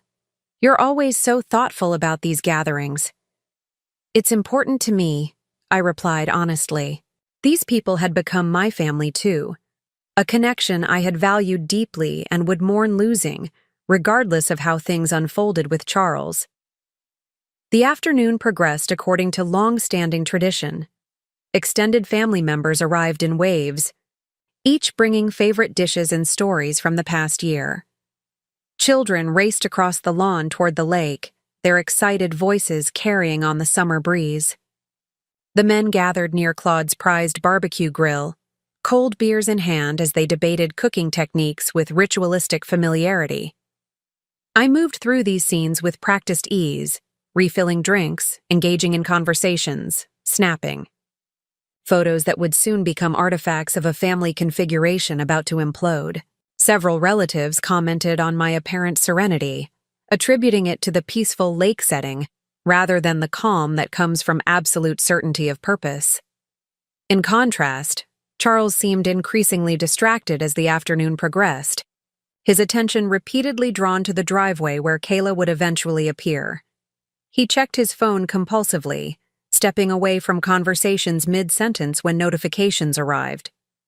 "Is Charles expecting a work call?" his Aunt Margaret inquired after he checked his phone for the 5th time in as many minutes. "He seems rather preoccupied today." "Something like that," I replied with a smile that revealed nothing of the cold calculation behind it. "A new project he's very invested in." The literal truth of this statement provided a private moment of dark amusement. Charles was indeed invested in a new project, a replacement family carefully constructed alongside our marriage, now approaching its public debut. I glanced at my watch. 3:35 p.m. Patrick Reynolds would arrive at precisely 4 o'clock, impeccably timed to coincide with the family's traditional pre-dinner gathering on the deck. I had provided detailed instructions, ensuring he would know exactly when and how to make his entrance for maximum impact. I caught sight of Claude near the boathouse, deep in conversation with Arnold about the new dock they planned to build next year. Charles's father remained an imposing figure at 72, tall, and silver-haired with the erect posture of someone who had commanded respect throughout his life. As the founder of the architectural firm Charles now helped lead, Claude had established both the professional legacy and moral standard against which his son had always measured himself. What would Claude's reaction be when he learned of his son's deception? The thought sent a small tremor of doubt through my resolve. Was I wrong to orchestrate this public revelation? Should I have opted for a private confrontation instead? Then I remembered the email draft I had discovered on Charles's computer, his calculated plan to use this very gathering as a soft introduction before revealing the full truth later on his terms. His intention to control the narrative, to paint himself as a man following his heart rather than a husband betraying his vows. His complete disregard for how this would eventually humiliate me among the people who had become my family. No, Charles had forfeited the right to a dignified private ending when he decided to bring his pregnant girlfriend to our family reunion. 3:45. Charles's phone chimed with a message. His expression brightened immediately, tension visibly leaving his shoulders as he read the screen. He excused himself from a conversation with his father to head toward the front of the house. Kayla had arrived. I intercepted Audrey near the kitchen. "Could you ask everyone to gather on the deck?" I requested. "I have a special announcement to make before dinner." She nodded, pleased by the prospect of a surprise. "Of course, dear. Is everything all right? You seem a bit tense today." I smiled, a genuine moment of affection for this woman who had treated me as a daughter. "Everything is about to become much clearer," I assured her. By the time I reached the deck, most of the family had assembled. Claude was sharing an animated story about his recent fishing trip, gesturing with his beer bottle as laughter rippled through the group. Children perched on the railing under watchful parental eyes, while the older generation claimed the comfortable chairs arranged in a semicircle facing the lake. I positioned myself carefully, selecting a vantage point that would afford me an unobstructed view of both the driveway and the path leading from it to the deck. The afternoon sun cast long shadows across the lawn, creating dramatic lighting for what was about to unfold. A perfect stage for the final act of my marriage. The sound of tires on gravel announced a new arrival. Conversations quieted momentarily, as family members glanced toward the front of the house, curious about the latecomer. I checked my watch. 3:52 p.m. Patrick would arrive in precisely 8 minutes. "Who else are we expecting?" Arnold's wife inquired, nursing a glass of white wine as she adjusted her sunglasses. Before anyone could respond, Charles appeared at the edge of the deck, his hand guiding a young woman up the steps. Even knowing what to expect, the sight sent a jolt through me. Kayla Winters was more striking in person than in photographs, her auburn hair catching the afternoon light, her green eyes bright with nervous anticipation. The sundress she wore, pale yellow with a floral pattern, did little to conceal the gentle curve of her pregnancy. She moved with the cautious awareness of someone entering unfamiliar territory, staying close to Charles as if drawing confidence from his presence. Her gaze darted around the gathering, taking in the curious faces of the Morgan family before settling briefly on me. There was no recognition in her eyes. Charles had clearly never shown her photos of his wife. Another level of compartmentalization in his carefully managed double life. A confused silence fell over the gathering as Charles guided her forward, his expression a mixture of determination and barely concealed anxiety. Several family members exchanged puzzled glances, while Audrey's smile froze in polite confusion. "Everyone," Charles began, his voice carrying across the suddenly quiet deck, "I'd like you to meet Kayla." He offered no additional context, no explanation of who this woman was or why she had been invited to what had always been a family-only gathering. The omission was telling. Charles was testing the waters, introducing Kayla as a seemingly casual addition while planning to reveal her true significance later, after he had gauged the family's initial reaction. In the suspended moment that followed, I observed the various reactions rippling through the assembled family. Claude's furrowed brow, Audrey's uncertain smile, Arnold's narrowed eyes as he assessed the situation with growing suspicion. None of them yet understood what they were witnessing, but all sensed the disruption to their familiar patterns. "Kayla works with Charles at the firm," I supplied helpfully, stepping forward. My voice carried clearly across the deck, drawing all eyes toward me. She's new to the area. Isn't that right, Charles? Surprise flickered across his face at my apparent support, quickly replaced by cautious relief. This was not the scenario he had anticipated, his wife facilitating rather than questioning the introduction of an unknown woman to the family gathering. Yes, Kayla transferred from Seattle last year, he confirmed, recovering quickly. She's been instrumental in the Westlake development. I thought it would be nice for her to experience a Morgan family tradition. Audrey, ever the gracious hostess, recovered first. How lovely to meet you, Kayla. Welcome to our home. She stepped forward, with the warmth she extended to all guests, though her eyes held questions she was too polite to voice in this setting.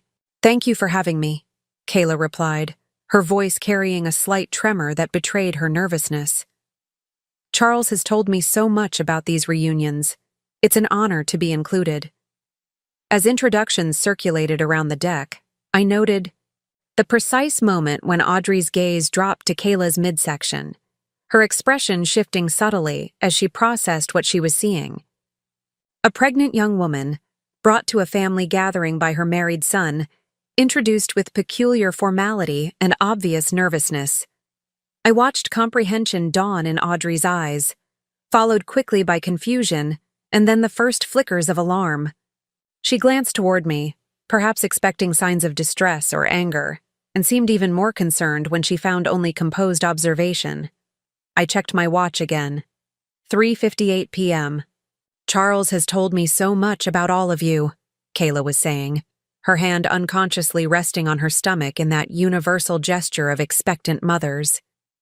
It's wonderful to finally meet everyone. Finally.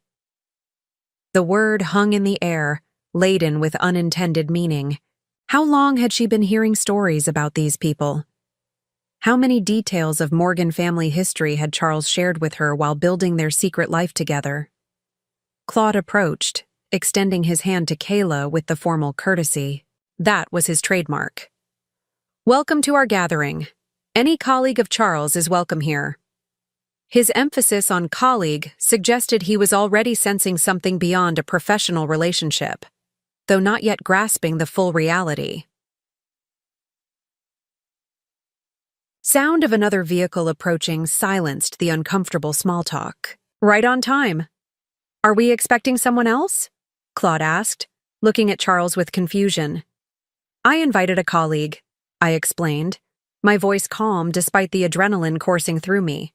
He should be joining us momentarily. Charles frowned, clearly thrown by this unexpected development. You didn't mention anyone else was coming. Didn't I? I replied, meeting his gaze directly. How strange. I thought I was being quite transparent about my plans. The barb landed precisely as intended. Charles flinched slightly, recognition flashing in his eyes. For the first time, uncertainty clouded his features as he registered that something was happening outside his carefully constructed narrative.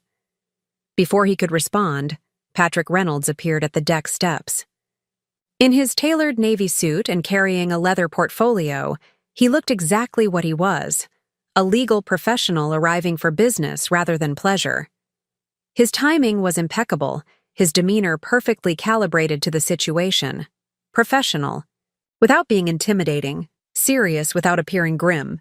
Abigail, he greeted me with a professional nod. I hope I'm not late. Perfect timing, actually, I assured him, turning to face the confused gathering.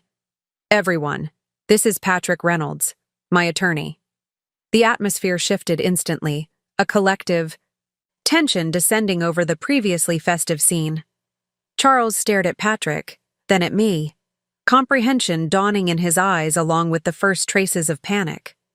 Your attorney? Arnold echoed, looking between us with growing concern. Abby, what's going on? That's an excellent question, I replied, maintaining the calm that had become my armor throughout this ordeal. Perhaps Charles would like to explain why he's brought his pregnant girlfriend to our family reunion? Or would you prefer I handle the introductions? A collective gasp rippled through the gathering. Audrey's hand flew to her mouth, while Claude straightened in his chair, his expression darkening as he looked at his son. Kayla took a half step backward, her eyes widening as she processed my words. "Pregnant?" Claude repeated, his voice sharp with disbelief. "Charles, what is Abigail talking about?" Charles took a step forward, hands raised in a placating gesture, desperation evident in his rapid blinking and the slight tremor in his hands. "Everyone, please, this is a complicated situation that Abigail and I need to discuss privately." "Complicated?" I echoed, allowing some of the emotion I had so carefully contained to finally surface. "Is that what you call maintaining two separate lives for nearly a year? Is that what you call using our joint funds to support your girlfriend while lying to my face every single day?" The controlled fury in my voice silenced any attempted interruptions, all eyes fixed on Charles, waiting for his response. He stood frozen, mouth working soundlessly as he confronted the collision of his two carefully separated worlds. Kayla had backed away from him, confusion and betrayal evident in her expression as she looked between us. Patrick stepped forward, opening his leather portfolio with practiced efficiency. "Mr. Morgan, I'm here to formally serve you with divorce papers and a court order for paternity testing." He extended the documents toward Charles, who made no move to accept them. Patrick simply placed them on the nearby table, the legal papers stark against the cheerful gingham tablecloth Audrey had carefully arranged that morning. "Paternity testing?" Audrey's voice was barely audible, her gaze now fixed on Kayla's midsection, with horrified understanding. The perfect family reunion Charles had anticipated, his last performance as devoted husband before transitioning to his new life, had transformed into a public unmasking he had never envisioned. The script he had so carefully crafted had been replaced with one he had no part in writing, leaving him stammering and exposed before the family whose opinion he valued above all others. Kayla took another step back, one hand protectively covering her stomach. "Charles," she whispered, loud enough for those nearby to hear. "You said you were separated. You said your wife knew everything." "Another lie," I confirmed, meeting her eyes directly for the first time. "Charles and I were very much married, with no discussions of separation. I discovered your existence entirely by accident, when I found the necklace he bought you, the silver daisy with the diamond center, hidden in his suit pocket." Recognition flashed across Kayla's face. She reached up unconsciously to touch the pendant hanging at her throat, the very piece of jewelry that had begun my investigation. The irony was almost poetic. The gift meant to celebrate their connection had become the first thread that unraveled his deception. "You told me you were sleeping in separate bedrooms," she said to Charles, her voice gaining strength as shock gave way to anger. "You said the divorce was already being filed." Charles reached for her arm. "Kayla, please, don't touch me," she snapped, recoiling from him. "Was any of it true? Anything at all?"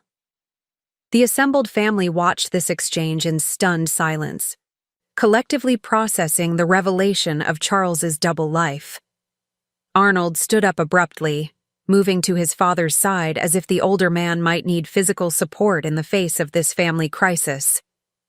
Charles' cousin muttered something that sounded like, "always thought he was too perfect," while his Aunt Margaret made a small, distressed sound. Claude Morgan finally rose from his chair, his movements deliberate, his face flushed with a combination of shock and anger. At 72, he still possessed the commanding presence that had made him a respected figure in both the family and the community. When he spoke, his voice carried the quiet authority that had established the moral framework of the Morgan family for decades. "Is this true, Charles?" he demanded. "Have you been unfaithful to Abigail? Is this woman carrying your child?" The question hung in the air, unavoidable and direct. Charles seemed to shrink under his father's gaze, the confident professional facade crumbling completely. The man who had smoothly navigated board meetings and client presentations found himself speechless before the moral judgment of his father. Dad, it's not what it looks like, he finally managed, the weak opening immediately cut short. Answer the question, Claude interrupted, his voice sharp as a blade. A tense silence hung over the deck. Even the distant sounds of children playing seemed to fade away, as if nature itself held its breath waiting for Charles's response. The late afternoon sun cast long shadows across the gathering, highlighting the stark tableau of family members, frozen in various postures of shock and disbelief. Yes, Charles finally admitted, the single word dropping like a stone into still water. But you don't understand the circumstances. What's to understand? Claude's voice rose, unusual for a man known for his measured temperament. You made vows before God and this family. You brought another woman, pregnant with your child, into our home, to our family gathering. What possible explanation could justify such behavior? Audrey had risen to stand beside her husband, her initial shock hardening into something colder. How far along is she, Charles? 4 months, Kayla answered before Charles could speak, her voice trembling but determined. I'm due in November. 4 months, Audrey repeated, performing the mental calculation that I had done days earlier, while you were celebrating your 8th anniversary with Abigail. The precision of this observation landed with visible impact. Charles physically flinched, the timeline making his betrayal even more stark.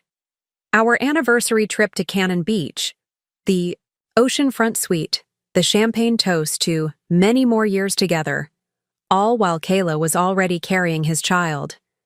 Charles ran a hand through his hair, his composure disintegrating further as he lost control of the narrative. Mom, Dad, please. This isn't how I wanted you to find out. How exactly did you plan for us to find out? Arnold interjected, his disgust evident. Were you going to introduce this baby as a colleague's child? Or were you planning to abandon Abigail after the reunion and hope we'd simply accept your new family without question? The accuracy of Arnold's second guess was written across Charles's face. That had indeed been the plan.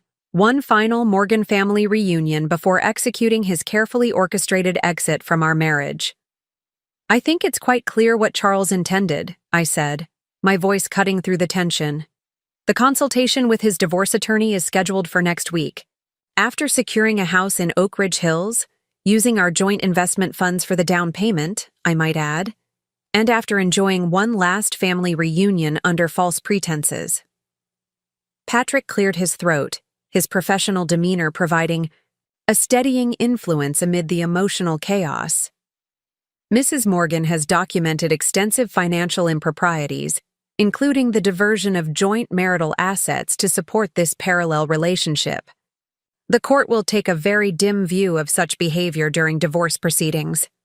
Charles turned on me then, desperation giving way to anger. You planned this entire spectacle, he accused, gesturing around at his assembled family. You deliberately humiliated me in front of my family. No, Charles, I corrected him calmly. You humiliated yourself. I merely refuse to let you control the narrative any longer. You don't get to decide when and how your betrayal becomes public knowledge. You sacrificed that right when you brought your pregnant girlfriend to our family reunion. My words hung in the air, unanswerable because they were undeniably true. Charles stood immobilized, caught between the collapsing fiction he had maintained and the unforgiving reality now exposed for all to see. Kayla had backed away from Charles, her face a study in devastation and betrayal. The beautiful, confident professional I had observed from across the street days earlier was gone, replaced by a young woman confronting the shattering of her own illusions. You told me she knew, she repeated, tears welling in her eyes. You said this was all agreed upon, that she understood it was over between you. She turned to me, unexpected empathy crossing her features. I would never have, if I had known. I'm not that person. I believe you, I told her, surprising myself with the sincerity of those words. In that moment, I recognized that Kayla, too, had been manipulated by Charles's elaborate deceptions. Different lies, but stemming from the same calculated selfishness. Claude had heard enough. "Charles, get your things," he said, his voice heavy with disappointment. "You won't be staying here tonight." "Dad." "Not another word," Claude cut him off. "In my 72 years, I have never been so ashamed of anyone bearing the Morgan name." The finality in his father's tone seemed to penetrate where nothing else had. Charles stood speechless, the full consequences of his actions finally crashing down upon him. The carefully constructed life he had maintained, respected architect, devoted husband, beloved son, lay in ruins around him, dismantled by his own choices. Audrey stepped forward, placing a gentle hand on my arm. "Abigail, you don't have to leave. This is still your family reunion." I squeezed her hand appreciatively. "Thank you, Audrey. But I think I need some space right now." She nodded, in understanding, tears glistening in her eyes. "We'll talk tomorrow," she promised. As I turned to leave, Kayla's voice stopped me. "Abigail?" I paused, meeting her gaze. The connection between us was strange. Two women who had unwittingly shared a life with the same man, both betrayed in different ways. "I'm sorry," she said simply. "I truly didn't know about any of it." I nodded once, acknowledging her words without offering absolution. Her relationship with Charles was her own reckoning, separate from mine. Whether she would continue with him, knowing the foundation of lies upon which their relationship was built, was not my concern. My path forward was clear, documented in the papers Patrick had brought. Patrick accompanied me inside the house, where I collected my overnight bag, packed that morning with the foresight of a woman who knew her world was about to irrevocably change. "Are you all right?" he asked as we walked toward his car. Behind us, the murmur of shocked conversations continued on the deck. The aftershocks of my revelations still rippling through the Morgan family gathering. Children had been quietly gathered by concerned parents, whisked away from the adult drama unfolding on the deck. Claude's authoritative voice carried occasionally, still addressing his disgraced son in tones of profound disappointment. "No," I answered honestly, glancing back at the lake house that had been my second home for 8 years. "But I will be." As we drove away, I watched the Morgan family lake house recede in the side mirror. The site of so many happy memories now, transformed into the setting for the final act of my marriage. The trees surrounding the property bent slightly in the late afternoon breeze, their shadows stretching across the lawn where I had once envisioned children, our children, playing. During future reunions, that future was gone, swept away by Charles's choices. But as the property disappeared from view around a bend in the road, I felt something unexpected beneath the grief and anger. The first faint stirring of relief. The performance was over. The truth, however painful, had finally been spoken aloud. And in that truth lay the first step toward whatever came next. Charles stood frozen, his gaze darting between me and Patrick, then to Kayla, whose confusion was rapidly transforming into alarm. The assembled Morgan family had gone completely silent. The only sounds the distant lapping of lake water against the shore, and the faint laughter of children playing at the water's edge, blissfully unaware of the drama unfolding on the deck. "Abigail," Charles finally managed, attempting a casual tone that failed to mask his panic. "This isn't the time or place for whatever this is." "Actually," I replied, maintaining my composure, "I disagree. I think this is exactly the right time and place. You chose to bring your pregnant girlfriend to your family reunion. I merely invited my attorney. Which of these seems more inappropriate?" "To you?" A collective gasp rippled through the gathering. Audrey's hand flew to her mouth, while Claude straightened in his chair, his expression darkening as he looked at his son. "Pregnant?" he repeated, his voice sharp with disbelief. "Charles, what is Abigail talking about?" Charles took a step forward, hands raised in a placating gesture. "Everyone, please. This is a complicated situation that Abigail and I need to discuss privately." "Complicated?" I echoed, my voice steady despite the emotion threatening to break. Through. Is that what you call maintaining two separate lives for nearly a year? Is that what you call using our joint funds to support your girlfriend while lying to my face every single day? Patrick stepped forward, opening his leather portfolio. The consummate professional, he showed no discomfort at being thrust into this family drama. Mr. Morgan, I'm here to formally serve you with divorce papers and a court order for paternity testing. He extended the documents toward Charles, who made no move to accept them. Patrick simply placed them on the nearby table, the legal papers, stark against the cheerful gingham tablecloth Audrey had carefully arranged that morning. Paternity testing? Audrey's voice was barely audible, her gaze now fixed on Kayla's midsection with horrified understanding. Kayla took a half step backward, one hand protectively covering her stomach. Charles, she whispered, you said you were separated. You said your wife knew everything. Another lie, I confirmed, meeting her eyes directly for the first time. Charles and I were very much married, with no discussions of separation, until I found the necklace he bought you, the silver daisy with the diamond center, hidden in his suit pocket. Recognition flashed across Kayla's face. She reached up unconsciously to touch the pendant hanging at her throat, the very piece of jewelry that had begun my investigation. You told me you were sleeping in separate bedrooms, she said to Charles, her voice gaining strength. You said the divorce was already being filed. Charles reached for her arm. Kayla, please. Don't touch me, she snapped, recoiling from him. Was any of it true? Anything at all? The assembled family watched this exchange in stunned silence, collectively processing the revelation of Charles's double life. Arnold stood up abruptly, moving to his father's side as if the older man might need physical support. Charles's cousin muttered something that sounded like, always thought he was too perfect, while his Aunt Margaret made a small, distressed sound. Claude Morgan finally rose from his chair, his movements deliberate, his face flushed with a combination of shock and anger. At 72, he still possessed the commanding presence that had made him a respected figure in both the family and the community. Is this true, Charles? He demanded.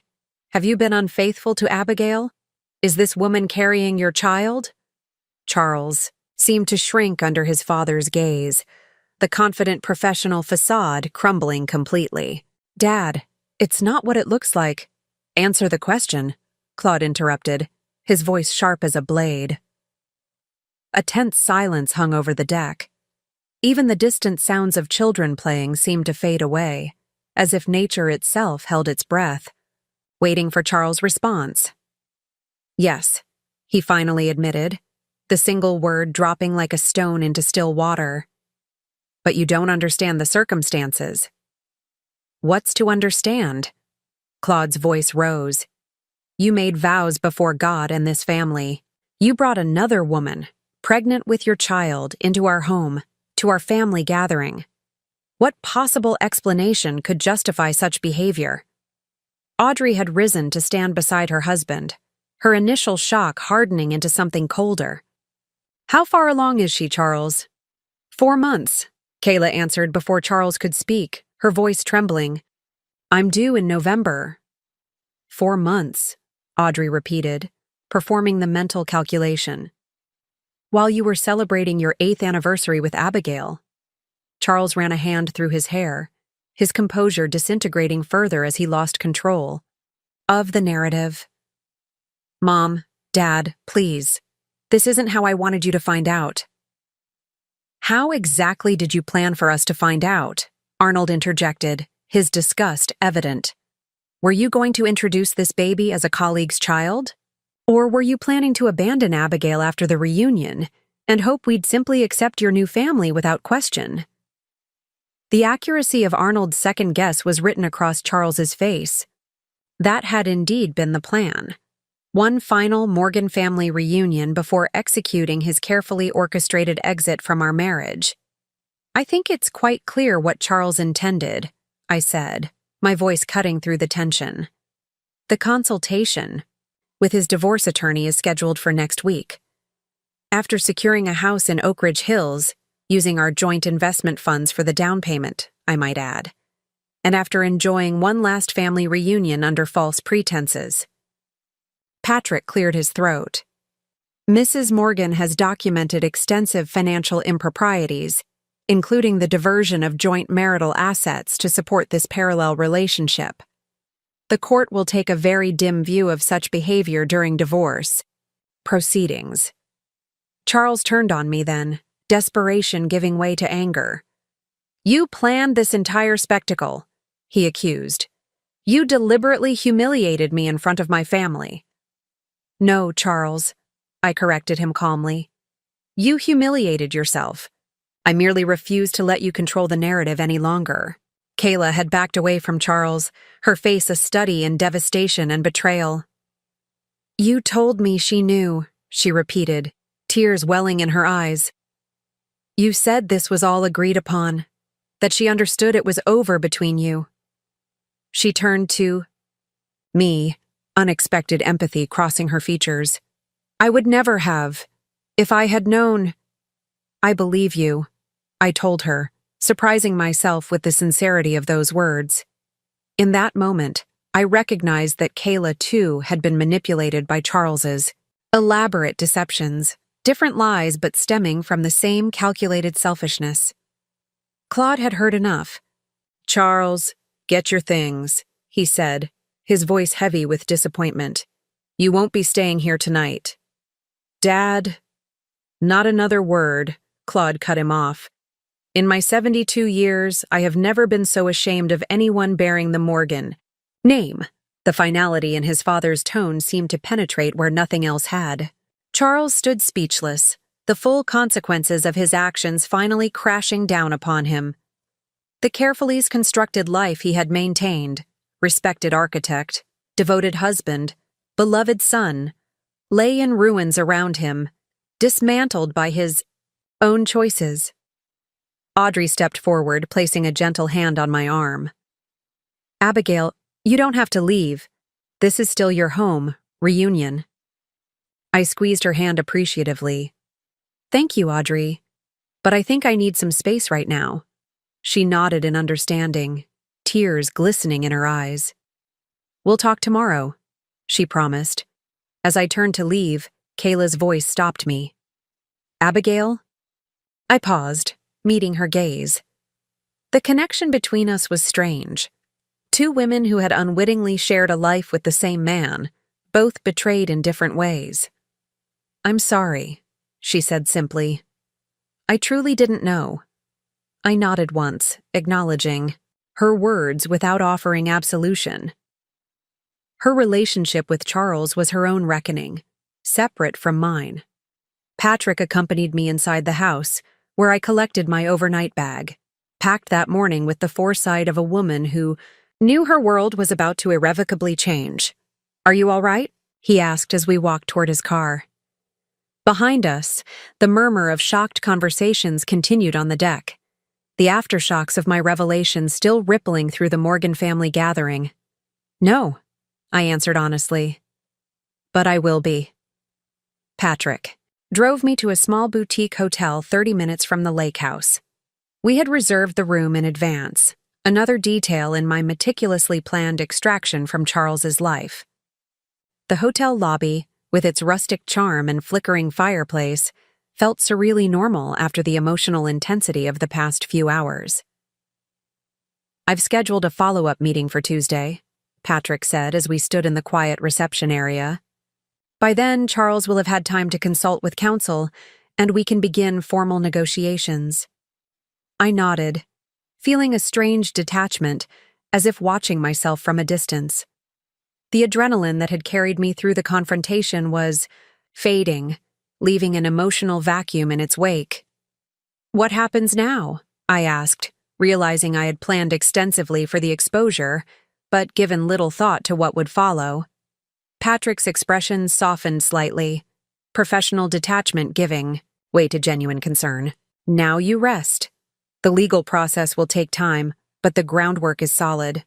Charles has little room to maneuver, given the documented financial improprieties and public admission of infidelity. After he left, I stood alone in the hotel room, surrounded by bland, inoffensive decor chosen specifically to make any traveler feel comfortable without creating a lasting impression. How fitting for this transitional moment, suspended between the life I had lost and whatever lay ahead. Took a long shower, as if I could wash away the past 8 years along with the stress of the day.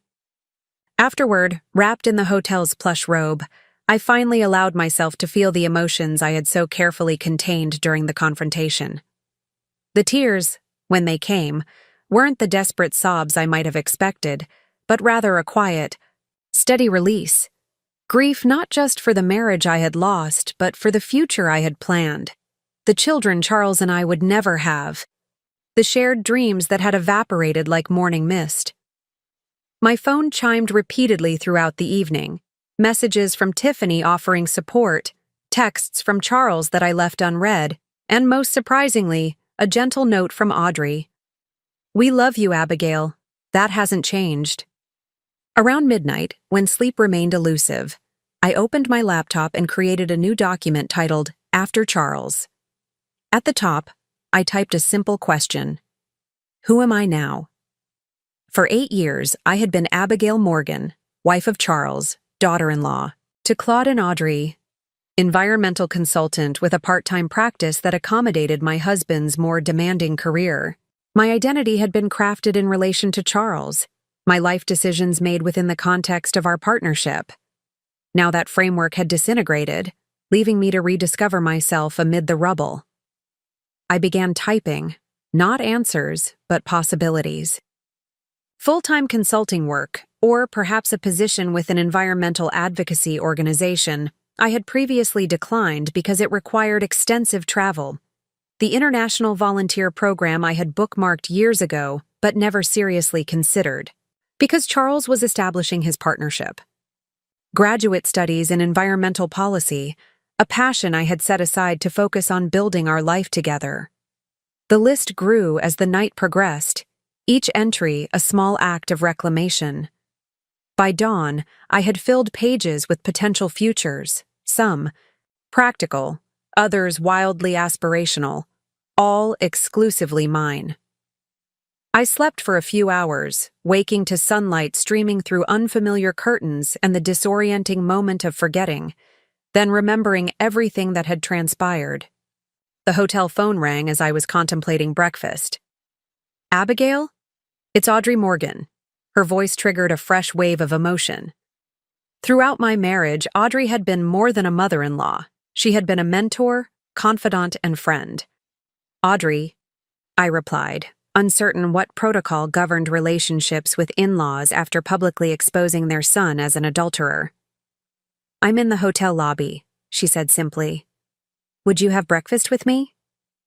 20 minutes later, we sat across from each other at a quiet corner table in the hotel restaurant, two women connected by circumstances neither had anticipated. Audrey looked older than she had just 24 hours earlier, new lines etched around her eyes and mouth, her usual impeccable appearance slightly diminished. She had ordered coffee for both of us but left hers untouched. "Charles has gone to stay with his college friend Thomas," she said after a moment of silence. "Kayla left immediately after you did. It was..." She sighed, searching for words. "Unlike anything our family has ever experienced." "I'm sorry it happened that way," I said, surprised to discover I meant it. My quarrel had been with Charles, not his family. "I never wanted to hurt you or Claude." "Don't apologize," Audrey shook her head firmly. "Charles created this situation, not you. Claude and I raised him to be better than this." Her eyes met mine, directly maternal warmth tempered with dignified strength. "I want you to know that whatever happens between you and Charles, you will always be family to us if you wish to be. The papers Patrick brought, you're proceeding with divorce?" "Yes," I confirmed. "There's no coming back from this, Audrey." She nodded, acceptance rather than resistance in her expression. "I understand. And the paternity test?" "The court ordered it. Charles will need to comply." I hesitated before adding, Kayla is 4 months pregnant. The timing coincided with your anniversary trip, Audrey finished, a flash of anger crossing her features. Claude pointed that out as well. To think that Charles was... She trailed off, unwilling to complete the thought. We sat in companionable silence for a moment, each processing our own version of grief for the family that would never be. Finally, Audrey reached across the table to clasp my hand. What will you do now, Abigail? The question echoed my midnight contemplations. I'm not entirely sure yet. Return to work full-time, certainly. Perhaps explore some opportunities I've put aside. I've been looking at an environmental research position that would involve fieldwork in Costa Rica. Speaking the possibility aloud gave it substance, transforming it from midnight musings to potential reality. You would be wonderful at that, Audrey said with genuine enthusiasm. You've always been passionate about conservation work. It struck me then that she remembered this detail about me, my passion for tropical forest conservation, even though it had been years since I'd actively pursued it. She had seen me, truly seen me, even as her son had reduced me to a convenient role in his carefully compartmentalized life. About the house, I began, turning to practical matters. Charles and I will need to sell it. The mortgage, Audrey waved away my concern. One step at a time, dear. Today is for healing, not logistics. After breakfast, she walked me to my car. I had arranged for Tiffany to bring it from the lake house early that morning. This isn't goodbye, Audrey said firmly as we embraced. Unless you want it to be? I don't, I admitted, realizing I treasured this connection independent of my relationship with Charles. As I drove away, I glimpsed Audrey in my rearview mirror, a solitary figure standing in the hotel driveway. She too was navigating a new reality, one where her son was not the man she had believed him to be, where grandparenthood would arrive under circumstances no one had envisioned. Yet even in this moment of recalibration, she had reached out not from obligation, but from genuine care. It was a poignant reminder that authentic connections could survive even the dissolution of the circumstances that created them. The highway stretched before me, carrying me back toward the home that would soon no longer be mine. There would be difficult days ahead, legal proceedings, division of assets, the practical dismantling of a shared life. Charles would likely alternate between remorse and resentment, between attempts at reconciliation and blame-shifting justifications. But as I merged onto the interstate, I felt something unexpected beneath the lingering sadness, a subtle current of anticipation. The future I had planned with Charles was gone, irretrievably shattered by his deception. In its place lay something both terrifying and exhilarating, a life entirely of my own making. I reached for my phone and dialed the number I had saved last night. Dr. Ramirez, this is Abigail Morgan. I'm calling about the research position in Costa Rica. Yes, I'd like to schedule that interview after all. 1 year after the family reunion that ended my marriage, the Costa Rican morning unfolds in layers of sound, distant howler monkeys, the persistent chorus of tropical birds, and the gentle rustle of leaves stirring in the breeze. My phone buzzes with an incoming video call. Tiffany, who despite the distance has remained my most steadfast connection to home. How's my favorite rainforest scientist? She greets me, her familiar face slightly pixelated due to the research. Station's temperamental internet connection. Sweaty, bug-bitten, and happier than I've ever been. I reply truthfully, angling the camera to show her the spectacular view from my porch. How did the closing go? Without a hitch, the new owners seem nice. Young couple, first home, stars in their eyes. I feel a momentary pang, remembering how Charles and I had once been that couple, purchasing what we thought would be our forever home. The house had finally sold last week, the last tangible asset binding us together. The proceeds had been divided, according to the divorce settlement Patrick had negotiated.